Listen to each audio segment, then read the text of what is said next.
And now, live from the Christian Bible Baptist Church studio, your favorite noontime show, The Baptist Lunch, hosted by Pastor Gil Lorena.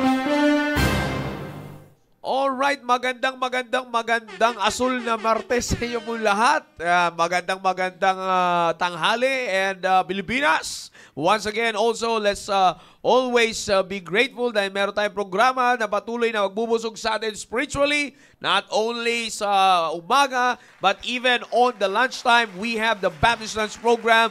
Kaya North, South, East, and West Corner. And to our viewers worldwide and nationwide, keep tuning in. And we are live on action now at pag-uusapan natin patuloy ang ating pong pinag-uusapan last Tuesday. Nakasama natin ating mahal na pastor, which I believe will always be a great blessing para sa bawat isa po sa atin. And of course, yan ang maganda sa lahat. Nagdadalawang music nagdadalawang sound tayo. And of course, binabati ko rin, sinashoutout ko rin yung mga taong nasa labas kung naririnig nila tayo. Yan, sa mga nanonood na maingay, paano kaya yun? Sa mga nasa labas, sa mga academy students, sa lahat na nanonood dyan, magandang tanghali sa inyong lahat. And even to lahat ng mothers, no? Wives, keep tuning in dahil this is your episode. Kung sa Biyernes, usapang lalaki, usapang babae rin tayo. And I believe that it will always be a great blessing. And of course, shout out to my family, Daniel, Isaac, and to my wife. Hello, babe. Yeah, Ma'am Yang, nandiyan dyan. Magandang sa iyo. Ma'am Yang, Miyang, Rosana, May. Yeah, lahat na. Okay, and of course with me, ay mga kasama ko po co-hosts ng not only the Tuesday but Friday episode. Kaya maganda talakayan po natin ngayon. Kasama ko po dito ang gumabay couple, Ma'am Cynthia, Sir Noel. Magandang tanghali po sa inyong lahat. Alright? Bati ka muna, Ma'am Cynthia. Isang magandang tanghali po muli sa inyong lahat at talagang mainit ang panahon natin ngayon. Ay, nako, magiging mainit po sa magiging talakayin natin ngayon. Sabi ko nga, it is a great challenge at talagang sana ay maging channel kami ng pagpapala sa inyo ngayon na ang ating topic, ang magiging tema natin is still striving, pero ang po natin focus is about communication. Hello, Marnelli, I miss you na. Sana magaling na si Jeremiah. At saka yung ating, siyempre, yung mga naging September celebrant natin. Nais ko pa rin batiin, sina Pastor RJ, si Ma'am Leslie, hello Ma'am Leslie, si Ma'am Lib, si Ayen, Sir Conrad, pambira, magkakapatid to. Sunod-sunod, no? Opo, at si Ma'am Ging Patubo, alam ko kahapon yung birthday. Nakaraan po. Opo, binati ko rin yan siya. Opo, yung mga kaibigan natin sa Australia, sa pangunguna ni Ma'am Crizel Floresta. At eto, kanina nalaman ko, si Ma'am Jean Lumbok ng Japan. Hello, Ma'am. Naging pagpapala po itong itong programang ito. At sana ipatuloy po tayo, kami maging channel ng blessing sa inyo, sa inyong buong pamilya. Ganon rin po si Ma'am Roda Furue ng Japan. Ganon rin po sa Hong Kong si Ma'am Arlene. Ito, hindi nawawala to. At saka yung kanyang mga kaibigan dyan, si Ma'am Arcelina, Ma'am Cherry May, Annalie, Amor, Melissa, Lovely, Caroline, Janinsky, and Tess Bigas. At saka sa mga kaibigan natin sa Taiwan.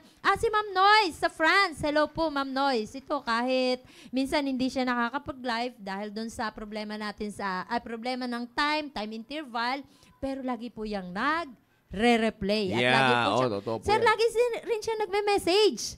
Talagang excited na siya. Panalangin natin na mai-provide na gusto niyang makarating muli, makapagbakasyon muli dito sa atin. At naging guest natin siya noon at naging pagpapala din yung kanyang mga naipahayag.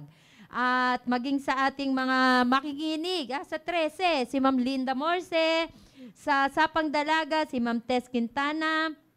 Ito, nakikita ko rin si Ma'am Helen Kapundan. Area yata niyo, sir. Yes po. Marami to sila Marami po sila talagang nakasubaybay. Marami ng mga mothers dito ngayon. Opo, yung sukoy natin, si Ma'am Zeni, Sister Genesis, Ma'am Gemma, Ma'am Sandra, Ma'am Rayan, dito nakita ko. Ma'am Aba, Jobeling Gonzaga, Ma'am Joy Estoleño, si Ma'am Alicia Wilson ng Baguio. Okay, Yes. marami pa po tayo at kung hindi mabanggit. Yeah, marami sige talaga. po. Di ba ano natin 'to lahat eh. Sabi ni Ma'am Marinelli, naku, mainit talaga kayong dalawa. Abangan. Si Ma'am Eugene. Yes, Ayan, of si course. Ma'am Eugene. Ma'am At Eugene. marami talaga. Mga mission pastors din, kasama po natin ngayon. And of course, ay baka Ma'am Marinelli, baka kulang si Jeremiah sa Durian. Ayan. Si Ma'am Tang Yeah. Belmonte, andito na rin siya. Yeah, amen. Sir Noel Royo, thank you for the 50 stars. Amen. Wow. And keep tuning in. Lalo sa mga wives dyan. Alright, Sir Noel. Ay, bati ka po, Sir Noel. Amen. Isang mapagpalang tanghali po sa bawat isa po sa atin, sa lahat po ng masugid na taga-subaybay ng programang ito. At salamat sa Panginoon na tayo ay nagkasama-sama. At salamat sa ating mahal na pastor na Amen. mayroong programang ganito upang talakayin kung papaano mapaigi at magkaroon na maayos at magandang relasyon sa loob ng tahanan. Lalong-lalo na sa pagpapalaki po natin ng ating mga anak. Amen. At binabati ko ang aming sektor, ang West Bank Amen. Family, na magandang tanghali po sa inyo. At sa lahat po, huwag po kayong aalis dahil marami po kami mga biyaya at pagpapala na nakahanda po para sa inyo. Amen. Maraming salamat, Sir Joe. Amen. At sa lahat po ng mga taga-subaybay po natin, no? Again, inuulit ko po sa bawat isa ay keep tuning in and I believe that this will always be a great blessing. Sa pagpapatuloy ng ating po pinag-uusapan Ma'am Sitcha, and of course, sa kasama natin dito na guest host, pero host talaga natin mga Baptist Lunch, ay pinag-uusapan po natin dito ay yung communication. Which is, this is very important pagdating sa pamilya, pagdating sa role ng husband and wife, and even sa role natin as parents to our children. Communication is very important. Sabi nga sa 1 Corinthians chapter 15, verse number 33, maliwanag po yung sinasabi ng Biblia dito, be not deceived. Evil communications corrupt good manners. Yan ang pinakamaganda po na makita po natin. Maliwanag yung sinasabi po ng Biblia. Evil communications corrupt good manners. Alam mo, Sir Noel, Ma'am Cynthia, no? Alam niyo sa panahon natin ngayon, ito na yung sinasabi ko, naiiba kapag wala talagang salita ng Diyos, mga kapatid, no? Iba talaga ang nagiging definition natin when it comes on good manners, and naiiba yung definition natin sa evil communications.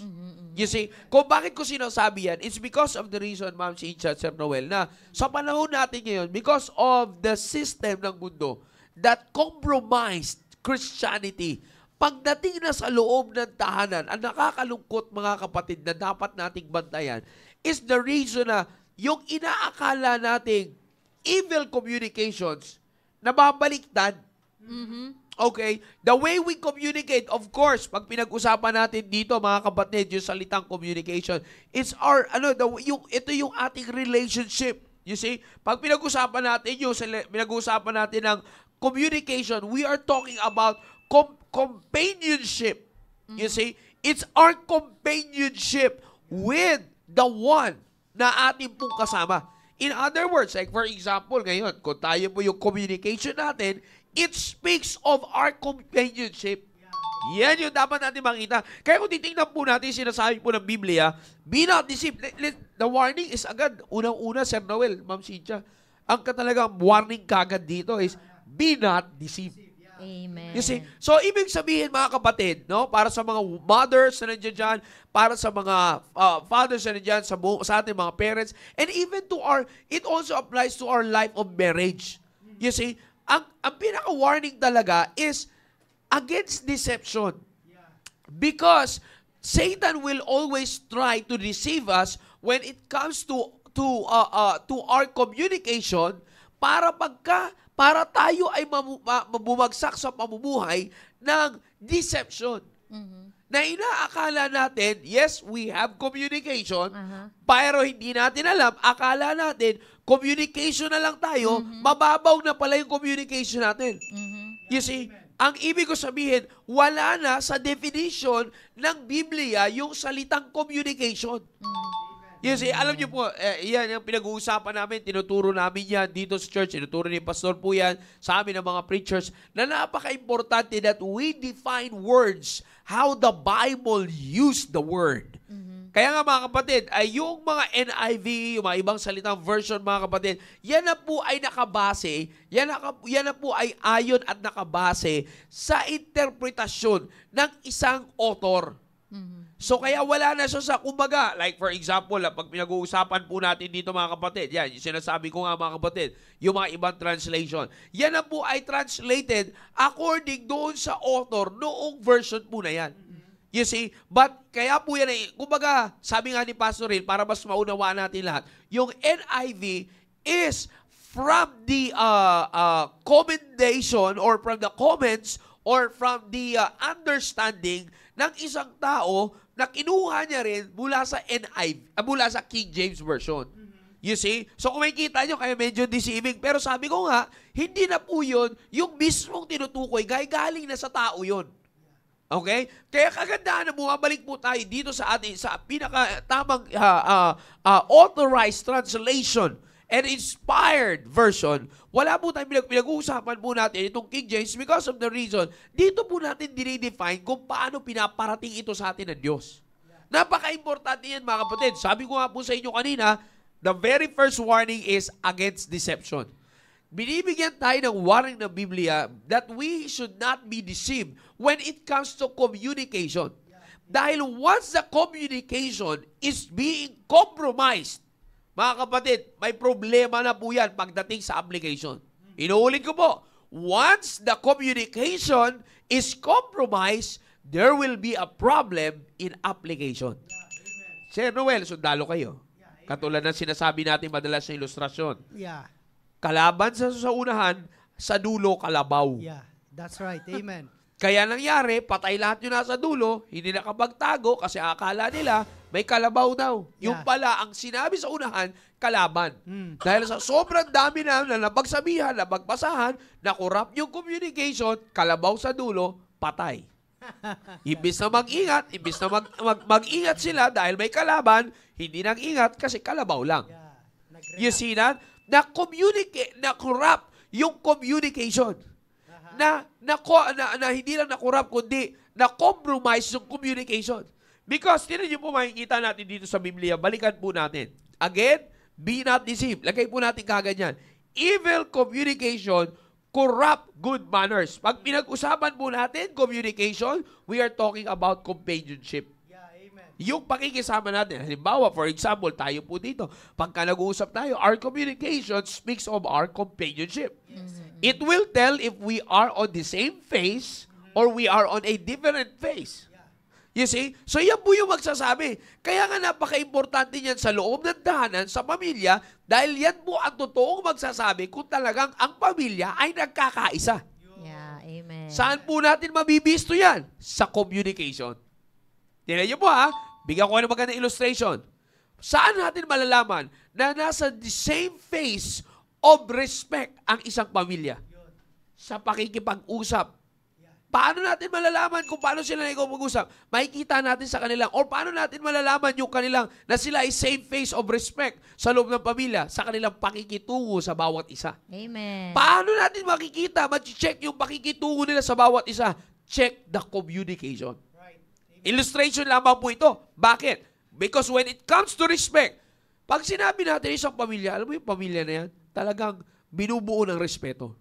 Amen. Bakit? Tingnan mo kung paano sila magsama-sama. Paano mo naman malaman? Tingnan mo kung paano sila makipag-usap. Paano ebidensya ang hahanapin? Tingnan mo yung mga anak, marespeto sa magulang. Sounds familiar, Sir Noel Mamsicha, di ba? Yes, sir. You see, hindi ko pwede natin sabihin na, uy, alam mo yung pamilya na yan, binubuo ng respeto yan. Tapos makikita mo, yung anak pala sagot sa nanay. Tapos kapag kayong mag-asaway mag-usap, nagbubungangaan. You see? So, hindi natin pwede sabihin na respeto yun. Marespeto yung pamilya.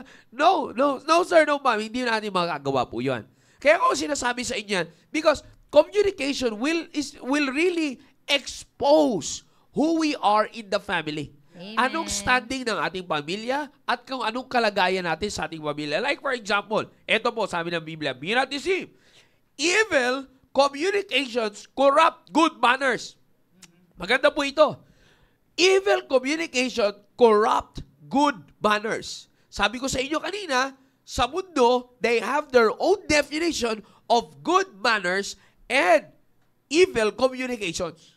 Okay, like for example, ang pagmumura. Yan. You see, illustration lamang po ito. Ang pagmumura. Kung titingnan natin sa Biblia, that's evil communication. Those are evil words. Yeah. But in the world, those are evil words. But in the world, it's already an expression. Kaya nga, hindi porket minura sa mundo, ay parang masama kagad ng implikasyon. Di totoo po yan. Nakikita natin, di ba? Pag nagbibiruan, nandoon yung mura. Pitol-dok-tol-dok. Oo, ibig ko sabihin, ay, pambihira, ay, yun yung gagamitin nila para expression. Nagtatawanan yun, di ba? Di ba? Oh, yung sinasabi ko. So, yung evil, nagiging good. Yung evil part, yung part na kung saan evil, na pag pinasok mo in their communications, it's not evil at all. Nagiging good. Kaya yung communication ngayon, para sa kanila, ganyan lang talaga kayo mag-usap-usap. Nagiging normal yung murahan. Masaklap nito kung naging normal yan sa isang pamilya. Kaya ano lang nangyayari ngayon? Hindi nila namamalayan. They thought they're just communicating na hindi nila alam na sa evil communication na po pala sila na hindi nila alam later on, it corrupts their good manners of the family. Illustration lamang po yung binabanggit ko po sa inyo pero nangyayari po yan sa mundo. Reality illustration po yan. Right. Kaya nga tinan nyo makikita, pagka sa tahanan, naging normal lang at hindi na ituturing na evil communication ang pagbabanggit ng hindi maayos sa salita.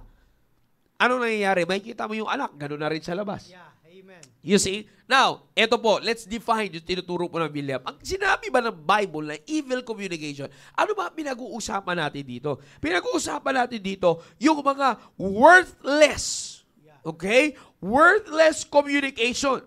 Na ito ay nagre-refer sa mga worthless effects. You see? In other words, wala namang halaga. Like for example, mga kapatid, pagka nagkaroon ng problema sa pamilya, nagka-problema ang mag-asawa, nagka-problema ang anak tsaka magulang. You see that?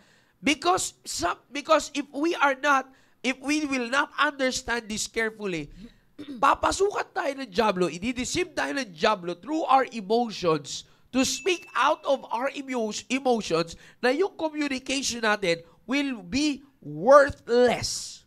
Walang halaga. Dadalhin tayo sa isang pakikitungo sa kasama natin sa pamilya na wala nang halaga. Bakit? May worthless communication tayo. Magbabanggit na tayo hindi lamang sa expression, Ma'am Cynthia, Sir Noel, kundi yung pag-uusap na nawawala na ng value sa pag-uusap.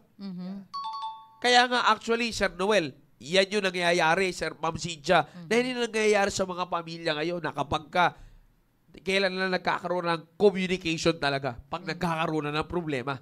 Ang problema, pagka nagkaroon ng problema, hindi naman worthless communication yung lumalabas. Kaya ngayon, saan umaapekto? Mamaya, pupuntahan natin yung good manners. Saan kayo bumabagsak? Nakukurap yung good manners. Okay? Mamaya tayo pupunta sa pag-corruption ng good manners para maunawaan natin. Because ngayon, sabi ko nga nawawala na yung iba na ang definition ng mundo sa good manners Pero ito nga, pinag-uusapan natin. Okay, pinag-uusapan natin na pagdating dito sa bagay po na ito, evil communications, worthless communication. So, ano po nangyayari ngayon? Nawawala na ngayon. Akala natin may communication pa sa loob ng bahay. Kinakausap mo pa. Pero yung pala, yung panahon na kinakausap mo ay pag may problema na lang at yung way pa na pakikipag-usap mo, nagiging worthless yung communication. It's because yung pagdideal mo, pakikipag-communicate mo is not anymore bounded by the principle, kundi bounded by your emotion. Kaya ngayon nangyayari sa mag-asawa, imbis na mag-upo, mag-usap na maayos, sa hindi maayos, sa hindi na pagkasunduan, bungangaan, banat dito, away dito, away doon. You see, hindi pa naman soundproof yung bahay. Rinig ng kapitbahay. May You speaker see, pa. sabi, Yan ba yung pumupunta sa simbahan? Wow. Wala na ngayon. Bakit? Hindi kayo nagkasundo. You see, dahil yung isang tatay ay sinasabi na, buti sa sinasabi ng isang tatay na ito yung gawin natin. Dahil hindi, ito naman, bangay naman si nanay. Mga unawain mo, mga bata, yan na, pag na-compromise sa lahat. You see, ganun din naman pagdating sa mga anak sa magulang. Pag ganun din po tayo sa ating mga anak, kailan lang natin kakausapin? Pag pagagalitan na. Ayan. You see, na ang ibig ko sabihin, mga kapatid, nagiging worthless, nadideceive tayo. No. Sabi ko nga ito, just para maipasok lang natin, na makita natin, maunawaan na natin, ano yung tamang communication? You see, para hindi tayo ma-deceive. Kailan dapat tamang communication? Para hindi pumasok yung evil communication. Anak sa magulang. Huwag mo kausapin, huwag ka makipag-communicate sa anak mo kung kailan pagagalitan mo na sila. Opo. You have to make it sure na meron tayong na-spend na panahon to communicate with them, na yung pag-communicate natin is to educate. Of course, talagang darating sa punto na may communication tayo to the point na pagagalitan natin sila, pero hindi dapat yun lang. Bago dumating yun, we have to communicate first to educate. Communicate to educate. You see, yan muna yung kailangan natin gawin. And then, pagka siyempre nagkaroon na ng problema doon, nakakausap na natin, that's the time papasok isa. Ang problema, nadideceive tayo. Kaya may warning Nadideceive tayo na wala pa pala yung simula, nandito ka na ngayon sa isa. Kaya ngayon, ano nangyayari ngayon? Nakukurap yung good manners ng bata. Rebellion ang nadadala sa bata, hindi submission. Yeah. Sabi ko sa inyo, atindi ng Bible, pag sinabi niya, be not deceive eh. Kaya unawain talaga natin sa salita ng Diyos, mga kapatid. Diyan muna tayo sa bahagi na, Sir, Ma'am Cynthia, dahil sa mothers na, sa lagay natin sa mga mothers, no? Ano ay nakikita ninyo na, pwede ninyo mga mothers na, mai-practice sa bagay na ito. Pagdating sa bagay po na ito. Sige po, go ahead. Actually, sir, nung kanina lang nasabi ni Sir Jao na kami ang magkasama ni Brother Noel, sabi ko sa kanya, pambihira, this is an extra challenge. Sabi ko, sisimulan ko to. Sabi ko, nagsimula taga ako, yung personality ko po, sinasabi ko, lumaki po ako sa family, ang father ko po, military din, mga kapatid ko, military rin. Kaya dumating, sanay din po ako dun sa mga strong words. Yan. At sabi ko nga po, nasanay ako sa tatay ko. Pero yung nanay ko po, soft-spoken yan. Mga kapatid ko, puro po lalaki. Kahit po sa school. Kasi Manly ang course talaga. ko, pang lalaki. Engineering, puro lalaki ang kasama. Kaya yun sinasabi ni Sir Joe kanina na evil communication, yung mga nagiging normal lang, yung mga salita na, ang word ko dyan, ang term ko dyan is idle word. Mga word na wala sa Biblia, gumagawa ng mga salita na wala sa dictionary rather. Wala sa dictionary, walang ibig sabihin kundi worldly things, kundi dala lang ng emosyon kaya nasasabi yung mga ganong salita, na formulate yung mga ganong salita. Iyon po yung talagang iniwasan ko, at sa biyaya naman po ng Panginoon ay talagang takot po ako magbigkas ng mga ganong salita. Ngayon po, nitong mag-asawa, sabi ko, extra challenge naman na magkaroon naman na isang strong man na lagi niya sinasabi, di ba? Ito yung hinahanap mo na gusto mong mapangasawa, strong man. Yeah. Kaya another naman po, venue ng aking buhay. Andito na naman yung ipinagkaloob sa akin ng Panginoon. At naniniwala po naman talaga ako na Panginoon ang nag-build ng aming family. At ang higit ko pong pinapasalamatan, mayroon tayong church na talagang focus sa family, kung paano lalo pang mapatitibay at mapalalago yung pamilya. Hindi po kami nandito ni Brother Noel sa ministry na ito at hindi rin na pagkatiwalaan na ibang ministry na ibig sabihin perfect na po kami. For 26 years na po kami mag-asawa, going to 27, still po on the process kami. Kaya naniniwala po ako na every time na nandyan ang ating mahal na pastor o sino man ang gagamitin sa likod ng pulpito, alam namin na may kinalaman ito at may magaganap sa aming pamilya. Amen. Kaya Walang pwedeng magtuldok, kumbaga. Huwag magtuldok. Huwag tayo magtutuldok, mga kapatid. Walang tapos yan eh. Tuldok lang pag bumalik ang Panginoon Jesucristo. Or pauwiin niya na tayo. Opo. Yun. Pero hanggat wala, ibig sabihin, gusto niya tayong mag-improve pa. Yan. At regarding that word na improve, yan po yung pinakakuan ko sa buhay ko eh.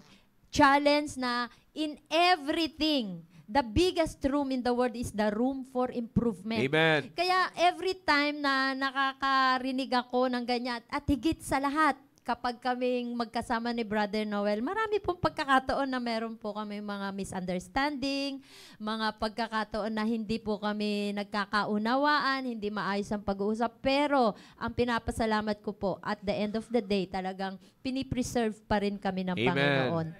Siya po yung personality na kapag gusto niya sabihin, talagang sasabihin niya sa amin. Kasi yun ang paniniwala niya at totoo rin naman po na kailangan naming malaman. At kapag nasaktan, ibig sabihin, totoo na may kailangan baguhin. Inaamin ko rin naman po na talagang, minsan talaga pong nasasaktan ako doon sa mga sinasabi niyang words at saka yung pamamaraan.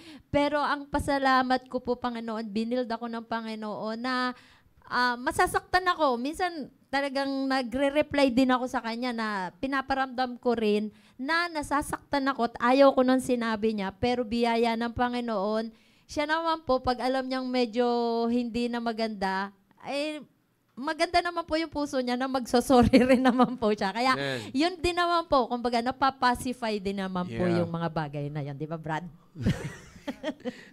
alam niyo, totoo po yan eh. Lalo na kasi, eto po yan eh, how we communicate with each other as husband and wife, ay yan din po yung pagtitingnan ng mga bata eh. Yeah, opo. You see? So, kaya ko sinasabi yan, kasi ako personally, pag nagbibiroan, biroan nga lang minsan eh. Pag nagbibiroan kami ni Ma'am Yang, makikita ni Daniel tsaka ni Isaac, magtatanong na sila kagad eh.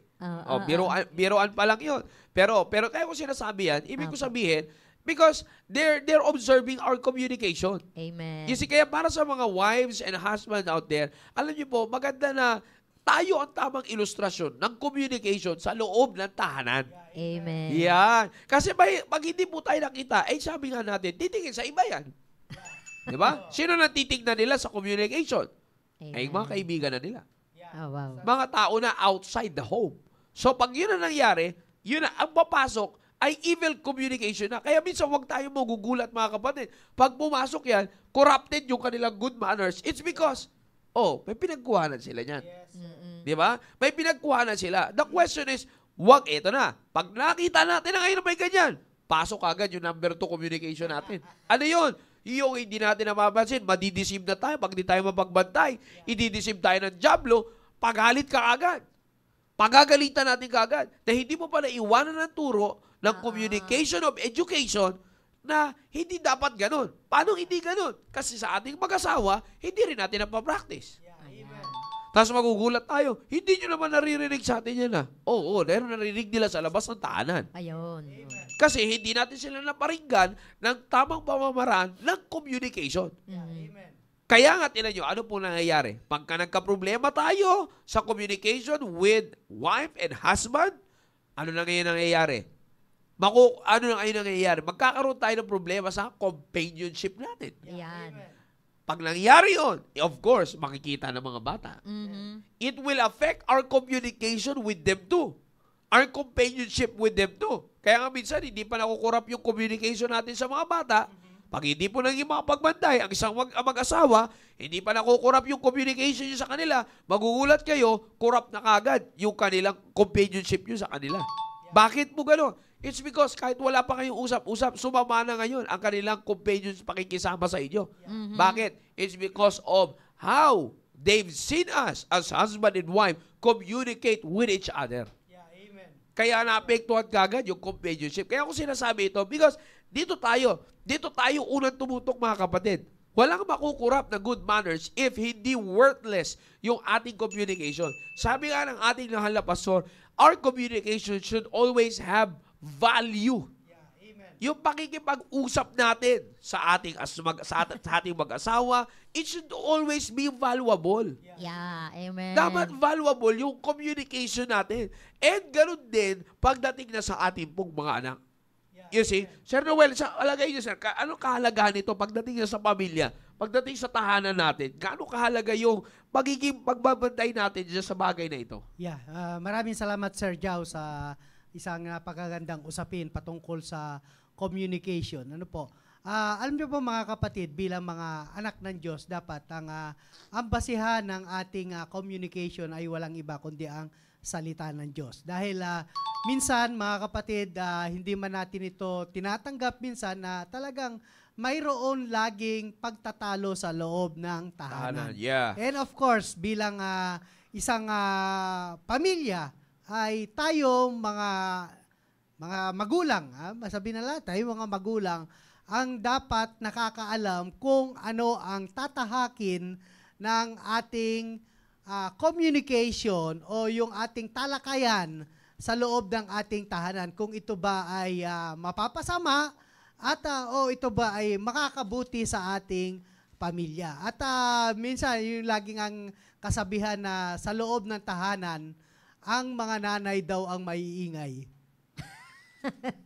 Bakit? Kasi yung tatay ay ipinaubaya na yung pag-iingay ng mga nanay sa loob ng tahanan. Lalong-lalo na, kung may mga excuses pa yan lalong-lalo na kapag may bisita daw. Talagang mainit ang ulo ng mga misis. Alam niyo po mga kapatid, tunay nga, napakaganda nga yung sinasabi ni Sir Jao kanina na hindi natin namamalayan mga kapatid, yung ating mga anak ay nagbabantay lang sa atin. Ano po? At of course, bilang mga magulang ay dapat ano ang nais natin pagdalhan o gusto nating tatahakin ng ating mga anak kapag sila ay lumaki na at kapag sila ay nagkaroon na rin ng sariling pamilya. At alam niyo mga kapatid, dapat po maunawaan ng bawat miyembro ng tahanan yung ating layunin. Amen. And of course, bilang mga magulang, ay wala naman tayong ninanais kundi magkaroon ng masayang pamilya. At isang malaking factor mga kapatid, yung communication. Yung lack of communication o di kaya yung hindi nauunawaan ng bawat isa kung ano ba talaga ang nais nating mangyari sa isang bagay na hindi po natin naipapaliwanag. Alam nyo, lagi kong binabanggit sa aming programa, sa Father's Edition, na ako po ay labis na nagpapasalamat na meron po tayong simbahan. Na kung saan ay ipinapahayag na mga kapatid dito sa ating simbahan kung papaano magkakaroon na maayos na komunikasyon sa bawat tahanan. At isa sa magandang nating gagawin yung pagpipigil sa ating sarili. Amen. Ano po? Minsan, ako po, personalidad ko po ito sa loob ng aming tahanan. Ayaw ko na ang babae ay dinadakdakan ako. Ayaw na ayaw. Kasi ako ay naniniwala, ayon sa salita ng Diyos, na ako ang leader.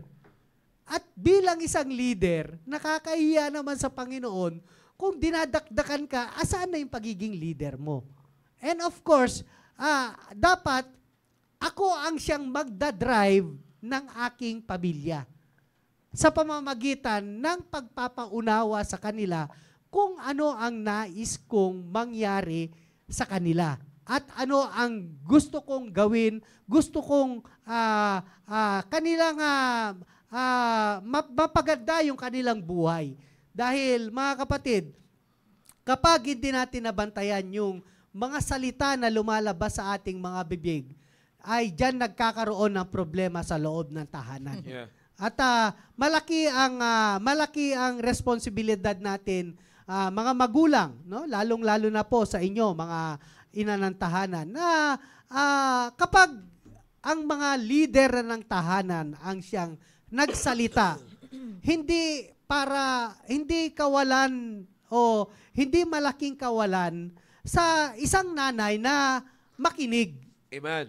Na makinig. Wag kayong makipag-argue Kasi siyempre, alam mo, kaming mga lalaki ay talagang makikita mo na yung aming paninindigan, lalong-lalo na yung sinasabi natin na yung napapakinggan natin dito sa loob ng ating simbahan, yung pinapangaral ng ating mahal na pastor, na talagang kinakailangan kami mga lalaki, kami mga ama ng tahanan, ang siyang magbibigay ng isang magandang halimbawa sa loob ng tahanan. At yung mga ina ng tahanan naman, ang sumusuporta sa mga nais mangyari ng leader ng tahanan.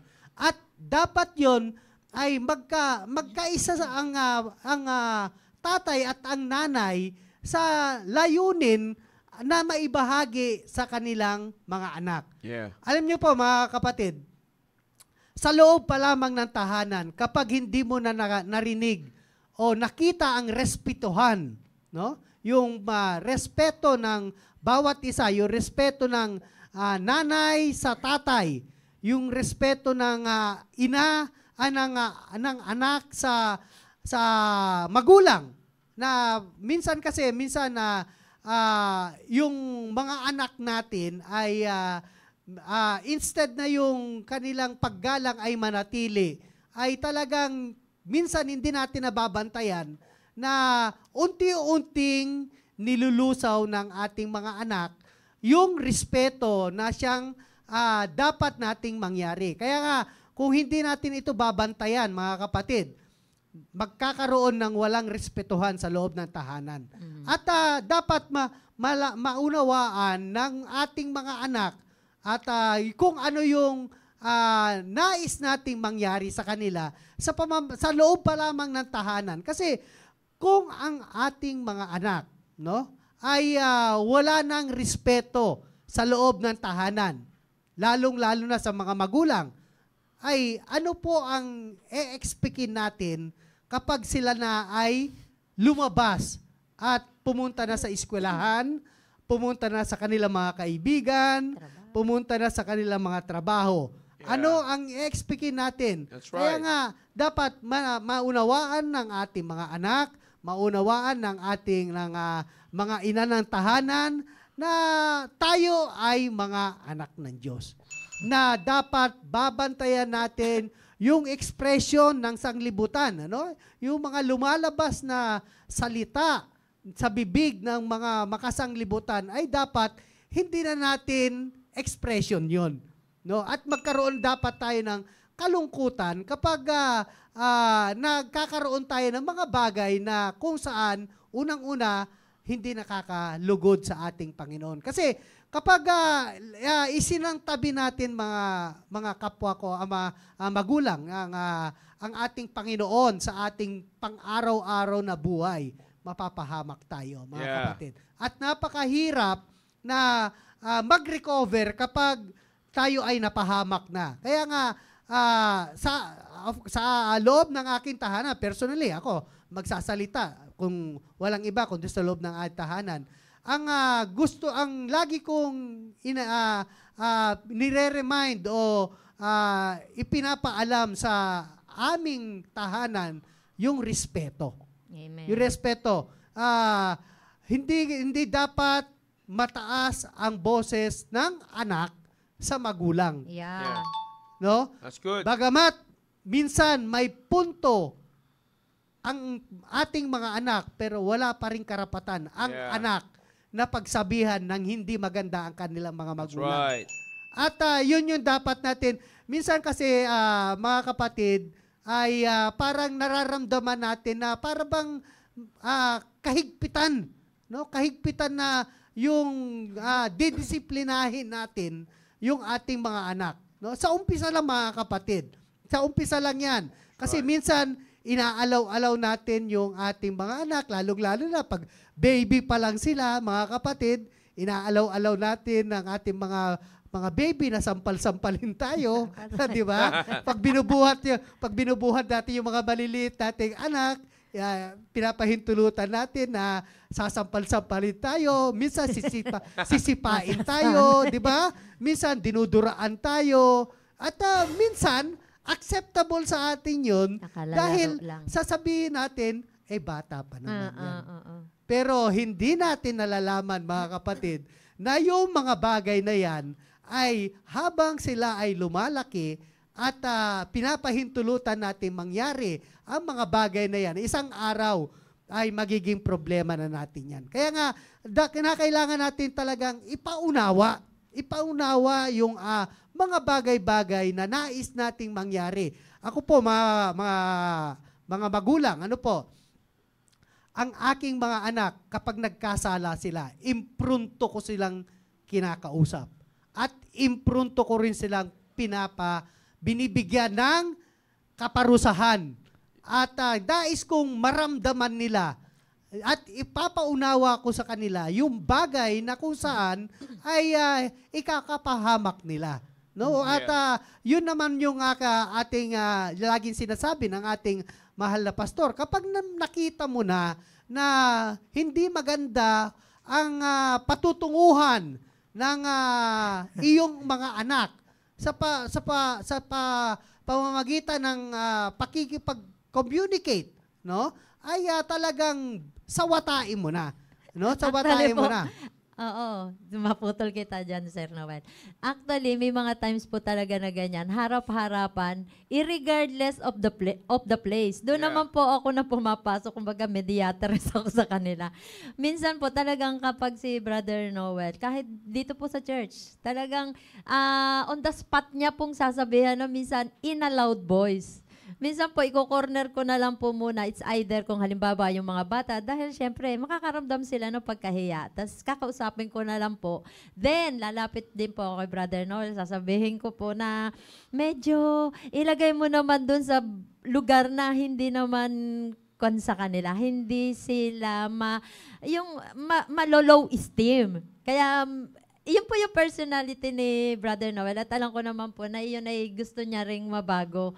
Kaya nga po, totoo po yan, yung mga bata, kailangan pong binabantayan natin. Nung mga bata pa po yan, talagang tutok po talaga kami. At hindi po yan natatapos. Nito pong malalaki na sila kahit wala na po sila sa aming, kumbaga, hindi po sila within our, yung perspective na nakikita namin. Patuloy pa rin po yung pagpapaalala namin na may kailangang ingatan silang integridad bilang isang mga Kristiyano. Kasi yung pagdadala nila, pagsasalita nila sa labas, nire-represent nila yung kanilang pamilya. Andun kami bilang ama't ina nila. At alam nilang Kristiyano, nire-represent din nila yung aming itong ating simbahan. Kaya nga po, sir, sa totoo lang, watchful ako sa kanila pag nag-post, yung mga my day nila, nag-post. Maganda yan, ma'am. Tama.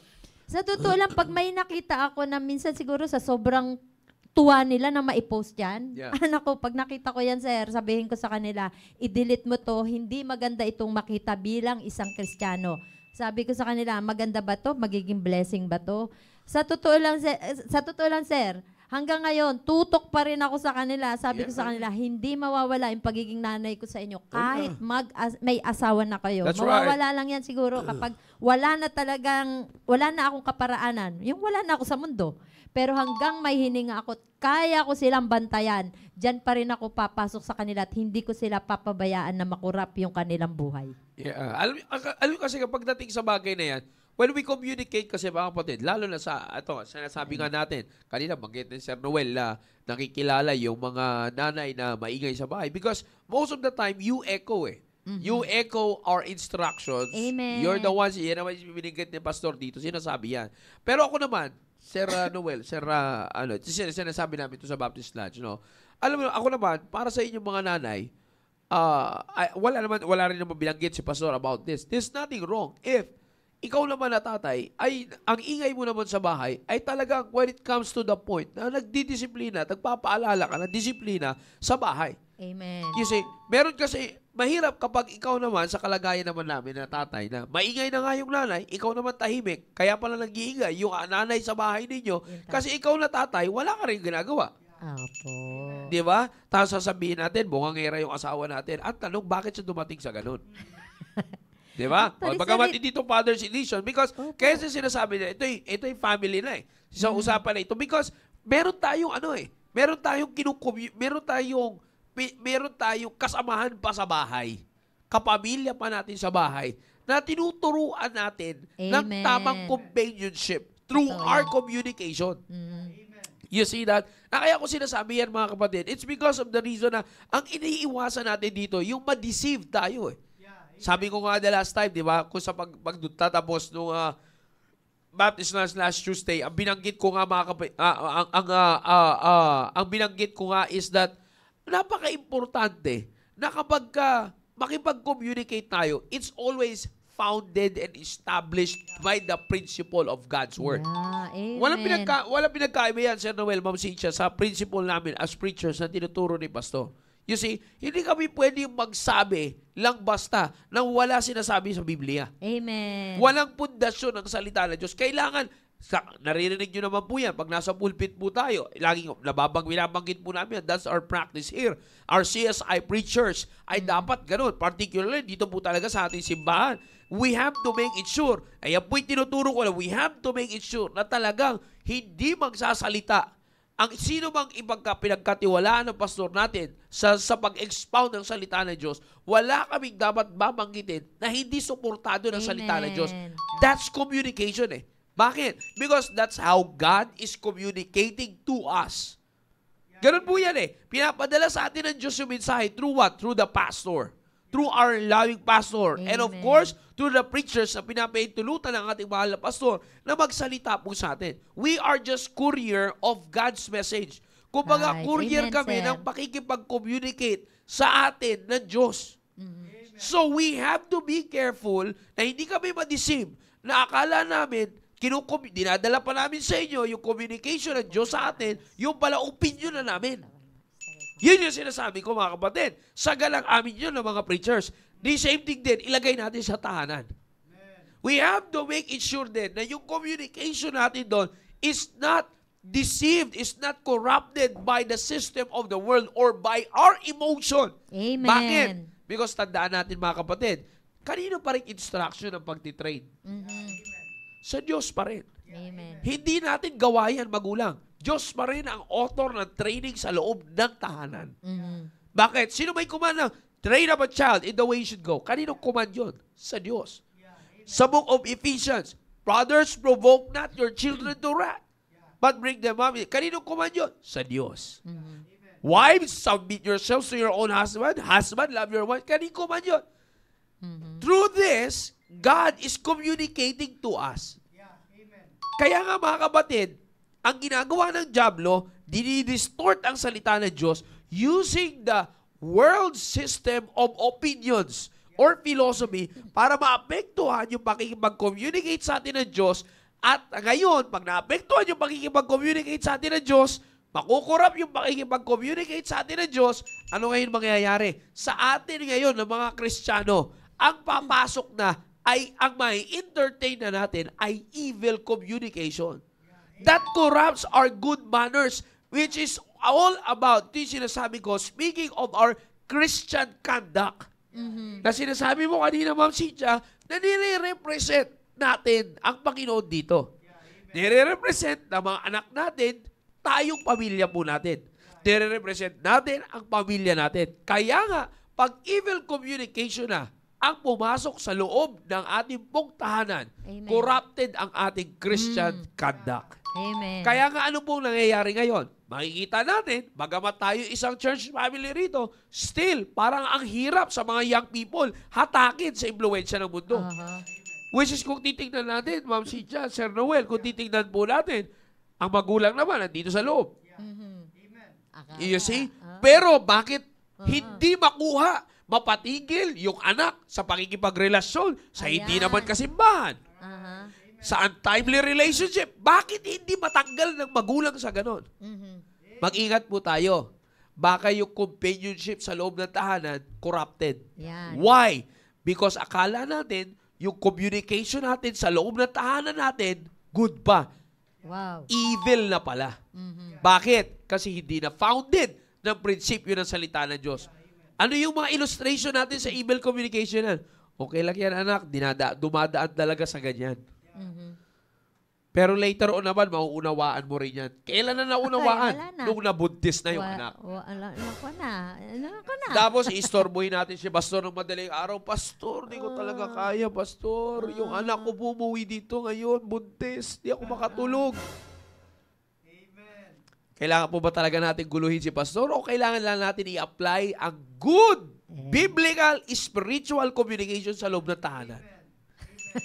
Di mo ba? Kasi sabi ko nga, alam niyo mga kapatid, ito yung nagiging problema talaga ng maraming Christian homes. Because if we're not going to be vigilant, yun ang sinasabi ng Biblia, be sober, be vigilant. Yeah. Because ang diablo ay hindi naka-standby para magkamali tayo. Yeah. Nag-iikot siya. Talaga, bantay. You see, talagang umiikot siya. Parang roaring lion niya, walk it about. Isabihin, kumikilos siya para hanapin yung kung saan tayo pwedeng itulak magkamali. Sir. You see, so kaya ako po sinasabi yan, sisimulan sa atin yan. Sa atin, sa mga mothers, sa mga wives, and sa ating mag-asawa, sa ating marriage, how do we communicate? How's our communication? Founded ba ng principle? Isa lang ang maringig ng diablo na kumontra sa atin sa prinsipyo, mga kapatid. I'm telling you, pasok na ang evil communication. Yeah, opo. Isa lang, saglitan lang. Saglitan lang na maabangan lang ng diablo. Oy, pambihira. Sang-ayon, medyo palig ka sa sistema ng mundo, ha? Malambot ka pala sa prinsipyo nyo, ha? Bingwit na kita. Okay. Yeah, totoo yan. Kuha ka na ngayon. Papasok na ngayon yung evil communication. Siyempre, isa lang, yung sinasabi natin kanina, Sir Noel, sa buhay ng mag-asawa, isa lang ang hindi sumang-ayon sa Biblia, argumento. Yeah. Pag pumasok ang argumento at nanguna ang emosyon, siyempre may isang wala sa prinsipyo. Pag isang nawala sa prinsipyo, magkakaroon ng argumento, pagpasok ng argumento, papasok si evil communication. And then, what will happen next if we will not be vigilant? Ano mangyayari? We will be deceived. Ano nangyayari? It will corrupt our good manners. Ang akala natin, sa atin lang mag-asawa. Di natin alam, nandun pala yung mga anak. You see that? Nakikita pala ng mga anak how we communicate with each other. Kaya nga sabi ko nga, imbis na maganda yung companionship, imbis na submission, ang may practice ng mga bata, rebellion. What's the problem that we have to check? Kung may ganun tayo, communication. Communication. And sabi ko, lagay natin sa spiritual nating pamumuhay. Kasi doon naman tayo lahat mabagsak eh. Kasi ang pamilya natin nakapattern pa rin sa pamumuhay spiritual. Bakit? Kung ano ipapractice natin sa pamilya natin, yan yung ipinapractice ng Diyos sa kanyang pamilya. John 1:12, but as many as received, God gave to him the power to become what? The sons of God. Ano tayo? Membro na tayo ng pamilya ng Diyos. Yeah. Ganito, through this, sa salita ng Diyos, and through the pulpit, kino-communicate tayo ng Diyos. Through His mouthpiece, the pastor, kino-communicate tayo ng Diyos. You see that? Ganyan na ako i-communicate ang kanyang pamilya. Kaya nga mga kapatid, ganun din naman. So, ganun ang Diyos, ganun din ang pattern natin sa pamilya. Pag makipag-communicate, ang communication din dapat natin sa pamilya ay kung paano nakikipag-communicate ang Diyos sa ating pamilya. Salita pa rin ng Diyos. Kaya nga sabi ko nga, dito natin ma-avoid yung evil communication. Kasi napakatindi nito. Pwede naman, kung babasahin natin, lagi ko pong ginagamit yung ganitong illustration, Ma'am Cynthia, Sir Noel. Pwede naman sabihin dito na evil communication corrupt good manners. Pero bakit nilagyan pa ng be not deceived? It's because it is given importance na alam kasi ng Diyos na marami tayo ay magkakataon sa buhay natin na nadideceive tayo ng diablo pagdating sa ating communication sa loob ng pamilya. Amen. Yeah. Final encouragement natin, Ma'am Cynthia, para sa mga wives and mothers na nandiyan po ngayon. Apo. Basahin ko muna, maganda itong kay Ma'am Yang eh. Sabi niya, yes po, great blessing po pag ang tatay ay may strong and clear voice in the home. Hindi yung basta magsasalita, yun yung nakikita ko dito eh. Hindi yung salita lang ng salita, kundi clear voice in home. At kaming mga wives po ay dapat clear ang reception, pagtanggap sa instruction at ng tatay para pag nag-echo na po naman sa mga kids, same page po si tatay at nanay. Thank God for the strong and clear voice sa ating tahanan. Sir John Hill Laurena. Kaya Amen. yun po, maganda at importante po talaga na ang ama ng tahanan ay maayos yung pananalita dahil kaming mga asawang babae, kami receptionist eh. Tinatanggap lamang namin kung ano yung kung ano yung ibinibigay sa amin ng asawang lalaki. Kung babagsakan kami ng basura, anong ibibigay namin sa aming mga anak? Kaya napaka-importante ng ang isang ama ng tahanan ay may maayos at tamang pananalita. Hindi naman po sinabing maayos na yung low profile, kundi maayos na pananalita, choosing the right word. Sinabi nga ni Sir Joe kanina, within the Bible. Kung ano yung sinasabi sa Biblia, tulad din na isang preacher, hindi siya kukuha ng magko-quote ng sinabi ni Chinese na ganito, kundi talagang sa Bible. At ganun rin po, nais ko rin pong basahin yung kay Sister Blessy, sabi niya, kapag daw nagkakaroon ng argument, sabi niya, inhale, exhale muna po bago manermon para di ma-high blood, lalo na pagpagod. Biyaya naman po ng Panginoon, madaling sabihan ang mga anakis ko, at lakihan mo lang ng mata, alam na nila. Yung tatay lang, wag na yun. Biro lang yun po. Yung tatay lang daw po yung minsan pasaway. Kaya napakalaking importante rin po talaga na tayong mga nanay may maayos na pananalita dahil ito ay atin namang ipinapasa, ini-echo sa ating mga anak. At yung mga anak natin, sila naman yung for the next generation, sila naman yung magpuproduce ng another godly family. Kaya, importante po, good communication. Amen, amen. Sir Noel. Amen. Maraming salamat, Sir Joe. At totoo nga po na napakahalaga na magkaroon tayo ng good communication sa loob ng ating tahanan. At talagang kapag hindi natin nabantayan ito, mga kapatid, talagang madadaya po tayo ng dyablo. At bilang mga magulang ay dapat pag kinakausap din natin yung ating mga anak ay bigyan natin sila ng kalayaan na makita yung at ipahayag yung mga bagay na hindi nila nagugustuhan. Ako po sa loob ng aming tahanan, pag nag-usap-usap kami, sasabihin ng aking mga anak, saka yung aking may bahay, kasi, Papa, lagi kang galit eh. No? Lagi kang galit. So, sinasabi ko naman sa kanila, sabi ko, hindi ako galit. Ganito ako manalita. Na medyo malakas ang boses, at kung magsalita ako, pag mali, talagang sinasabi ko talaga, ganito ang gusto ko kasi mangyari sa inyo. Naalala ko lang yung kay Trisha. Sabi niya, Papa, alam mo may concept naman yung sinasabi mo, pero lagi kang galit. Oo, yun yung ano.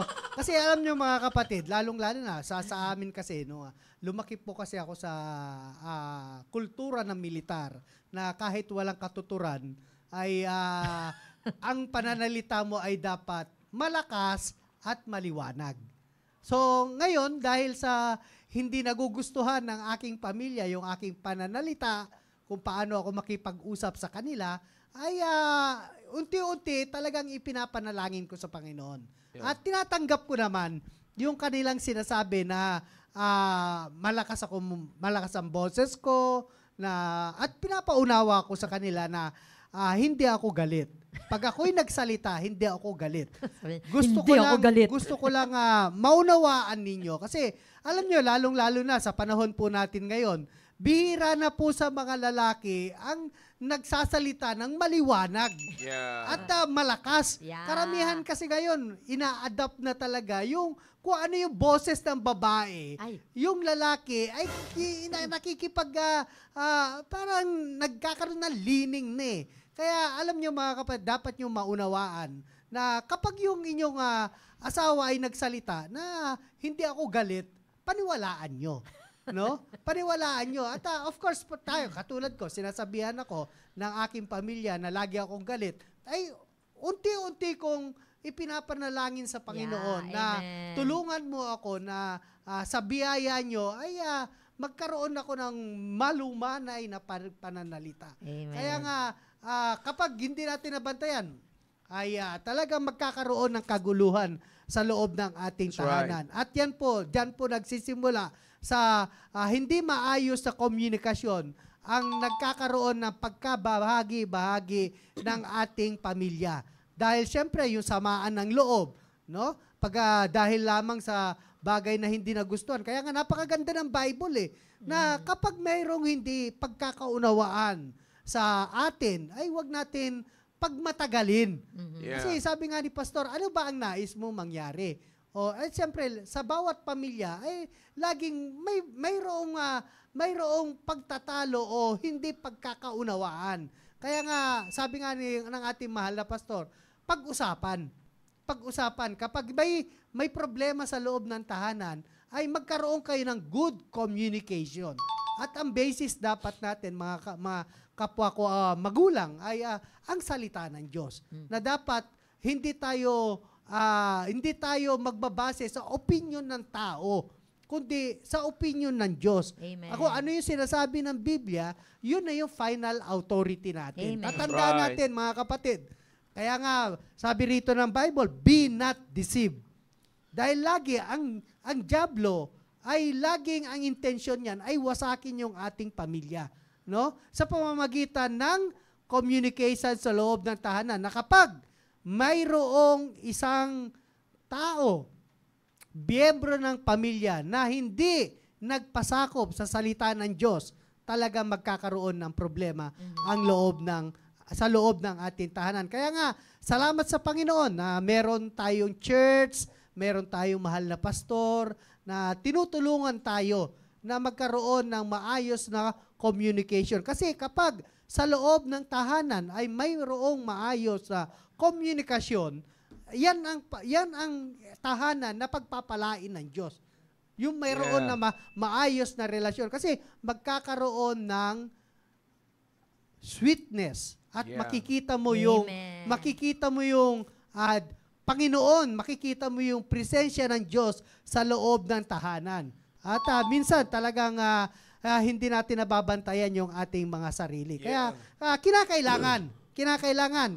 Ako personally, tinatanggap ko kung ano ang sinasabi ng aking mga anak.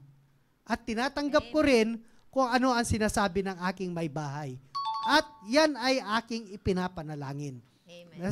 Kaya nga, talagang labis-labis ang pasasalamat ko na mayroon tayong napapakinggang salita ng Diyos. That's right. Amen. Na siyang talagang nagtitrim ng ating mga hindi magagandang pag-uugali. Na ikinokorek tayo. Kaya huwag natin pagmatigasin yung ating puso't isipan kapag narinig natin ang salita ng Diyos. Kaya nga, panatiliin natin na magkaroon na maayos na komunikasyon sa loob ng ating tahanan. Maraming salamat, Sir Joe. Alam niyo po, mga kapatid, ito lang yan. Maliwanag yung sinasabi ng Biblia. Evil communication corrupt good manners. No?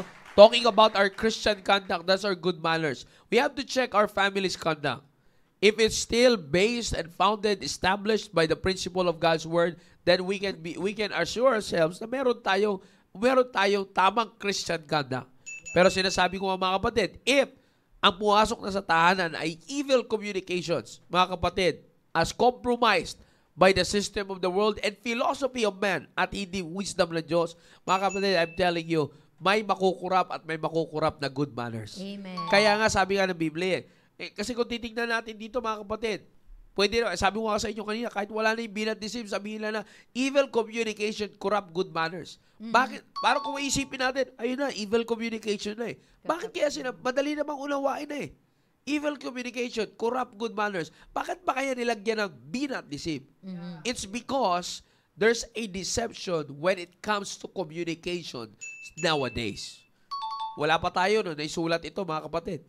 Ibig sabihin, noon pa man, existing na ang corrupted communications. Amen. Na yung good ay nagiging evil at yung evil ay nagiging good. Kaya nilagyan ng be not deceived. Because we thought, sabi ko nga, lalo na sa panahon ngayon, Ma'am Cynthia, Sir Noel, evil communication na ang pagdiinan mo, prinsipyo ng salita ng Diyos. That's evil communication. Bad communication na ngayon. Masama na ngayon ang dating kapag ka na-communicate ka na inaatake yung kasalanan dahil ang tingin nila, inaatake yung tao. Yeah. You see that? Kaya ko sinasabi sa inyo, mga kapatid, because that's how they define evil communication pag nakakasakit ng emotion. No. Evil communication is simply communication or companionship outside the principle of God's Word. Yan yung sinasabi ko sa inyo, mga kapatid. Kaya nga, pagdating sa loob ng tuhanan, by the way, let me just, hindi evil communication, yung biruan nyo sa pamilya. Sa susunod, pag-uusapan din po natin yan para maging maliwanag po sa inyo. You see that? Kaya importante. Kaya sabi ko sa inyo, kaya nga sinabi, be not deceived.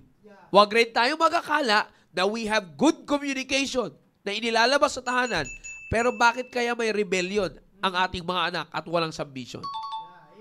You see? Pwede natin sabihin na, ganyan kasi talaga yung anak ko, mapalag, ayaw din sa... No. Kuhanin mo yung ugat. Hindi naman automatic yan na bunga agad eh. May ugat.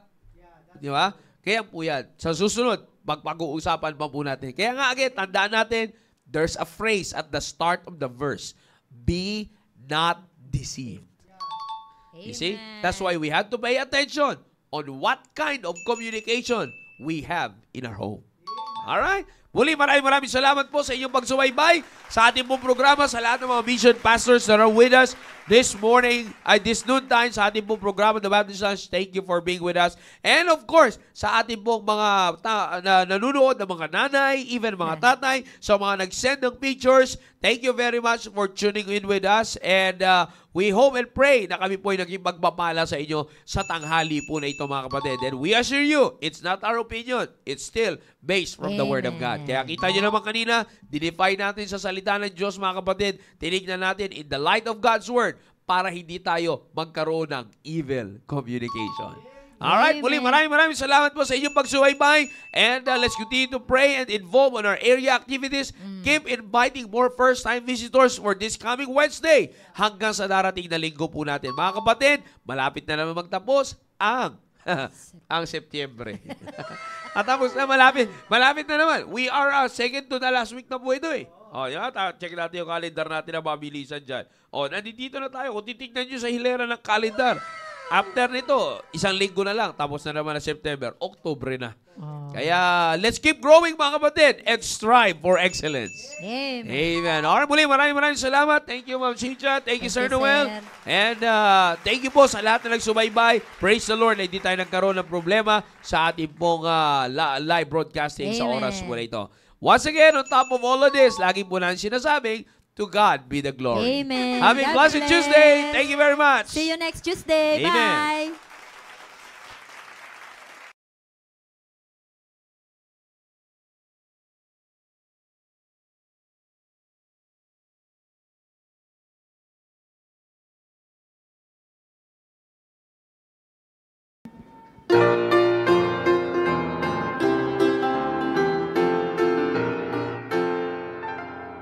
They are exceeding great and precious, every promise that the Lord has made. But at this moment, there was one so special, the one that says, when I am weak, He will make a way.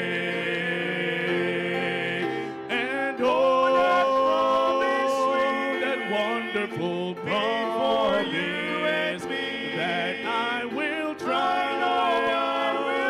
for it is the plan to give His by God as the power and for the weary, and today on His promise I will stand.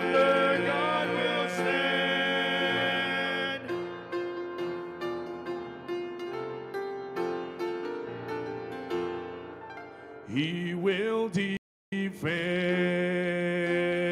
the poor and needy, and that is me. when I am weak. He giveth power. Just any moment He'll be here with the help I need. And oh, that wonderful promise that I will try, for it is the plan to give His my God has the power for the weary, and today on His promise I will stand. And oh, that wonderful promise that I will triumph, for it is the plan to give His my God has the power for the weary, and today on His promise I will stand. to give His My God has the power for the